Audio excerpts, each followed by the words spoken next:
చిన్న పిల్లలకి యూపీలో యోగి సీఎం అయ్యారు కదా.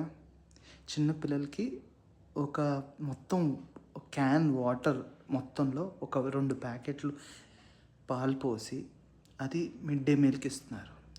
డబ్బులు ఏమవుతున్నాయి ఎవడు అడగట్లేదు. ఈ రిలీజియస్ స్ప్రెడ్ చేసే తెలుగులో కూడా వాళ్ళకి పూజ చేయాలంటున్నారు. రావణాసుడు కూడా హిందువే, రాముడు కూడా హిందువే. అప్పుడు ఏమీ లేవు కదా వేరే రిలీజన్స్. మిగతా వాళ్ళందరూ కూడా హిందూసే.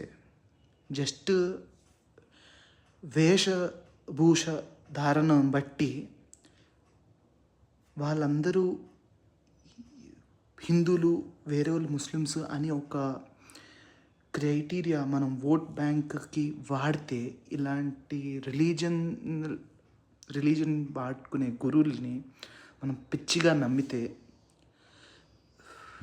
ఏమొస్తుంది ఈ కంట్రీకి? ఈ కంట్రీ డెవలప్ అవ్వాలి అంటే సింపుల్గా మిమ్మల్ని మీరు మోసం చేసుకోకూడదు. మిమ్మల్ని మీరు ప్రతి సెకండ్ ఒక క్వశ్చన్ అడగాలి. మనం ఓటేస్తున్నాం, ఓటేయకపోతే ఎలా? మనం ఒక మంచి ప్రతినిధిని మనం నెతుక్కుని మరీ నిలబెట్టాలి. ఎవడైతే ఉన్నాడు బాగాలేకపోతే అక్కడ ఆ ప్రజలకి ఎవడైతే హెల్ప్ చేస్తున్నాడో, ఏదైతే మంచి చేస్తున్నాడో అది నిలబెట్టాలి. అరే ఉన్నోళ్ళు తప్ప ఎవడు ఆప్షన్ లేడు అనే ఒక యాటిట్యూడ్ ఏదైతే ఉందో మనం ఓవరాల్గా మార్చుకోవాలి. లేరు ఓకే, కానీ ఉన్నోడు ఒకవేళ లెట్స్ సే వాడు ప్రజాప్రతినిధిగా నిలబడ్డాడు అంటే వాడిని ఏం చేయాలి?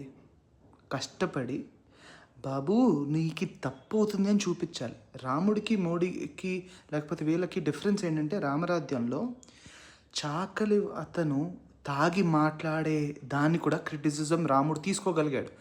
ఇళ్ళల్లో ఆర్ఎస్ఎస్ బీజేపీ వాళ్ళు ఒక్కలైనా క్రిటిసిజం తీసుకోగలుగుతున్నారా?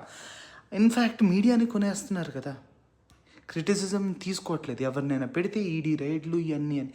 మనకు సిగ్గు ఉండాలి. అదే వీళ్ళు ఒక్కలే కాదు, కాంగ్రెస్ వాళ్ళు వచ్చినా ఇదే చేయొచ్చు. మనం సరే డిక్టేటర్షిప్ కావాలి ఇచ్చేద్దాం. అరే ఎవడైతే క్రిటిసిజం తీసుకోగలుగుతాడో ఒక మెచ్యూరిటీ ఉన్న వాళ్ళని ఇవ్వాలి కదా. ఇలాంటి సరే రిలీజన్ చదువుకుని గొప్ప మొరాలిటీ ఉంది అంటే, మొరాలిటీ అనేది లేదు కదా వీళ్ళకి. ఎవరికి ఇస్తున్నారు రెస్పెక్ట్? జస్ట్ ఒక క్యాస్ట్ అనే ఒక సిస్టమ్ని కూడా డిస్ట్రాయ్ చేయట్లేదు. ఇన్ని నెలల్లో ఎక్కడి నుంచి వస్తుంది మనకి పీస్? బేసిక్ వాటర్ ఉండట్లేదు, బేసిక్ ఫుడ్ ఉండట్లేదు. మనం ఏం చేయగలుగుతాం? ఏం చేస్తున్నాం?